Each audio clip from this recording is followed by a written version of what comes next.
The last example that I'm going to talk about in low EI relates to impulse control.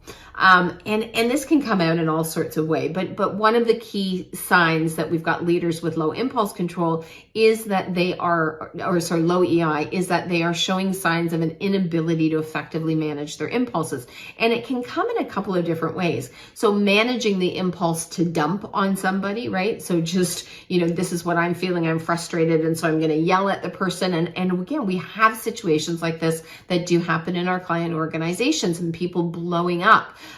It can also happen on the flip side with, I remember working with a senior leader, and, she would actually break down in tears because it would build up and she wouldn't be able to manage the impulse around it. And then she need to find that release for it. But it also shows up in missing deadlines, in, I'm just thinking about one example where they just wanted to, wanted to keep doing it. So their impulse was to keep doing it the way they've always done it. The impulse was, I don't want to stop. I don't want to slow down. And so they're driven by that and not realizing that they're not managing their impulses in order to step back and say, actually, I need to plan. I need to work with my team as opposed to going off and doing it individually. I need to shift my focus here. So it's that poor impulse control, right? Where we just go straight from thinking to doing or feeling to doing without sort of stopping in and saying, well, wait a minute, what's in my best interest here?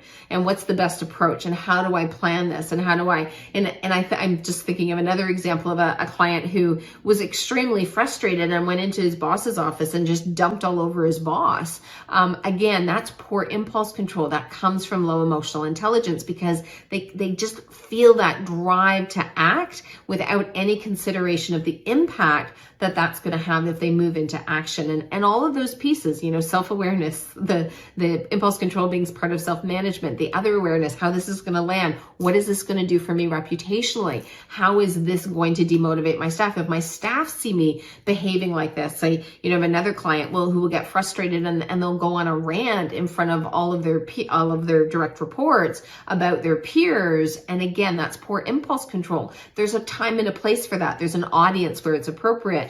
I heard a story today of a client where one of their direct reports was coming into him to have him have a conversation with somebody else, where as opposed to directly going over and having the conversation themselves, right? So again, that's poor impulse control. Is my impulse is to avoid and ignore, and I'm giving into that impulse as opposed to saying, again, what's going to be most effective for me? What's going to be most productive? How do I want to move these things forward?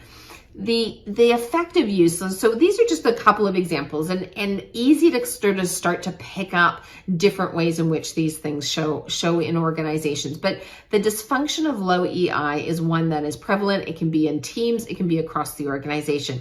If your engagement results, again, are low, this is a place to start, is really thinking about where are your leaders at in terms of their emotional intelligence.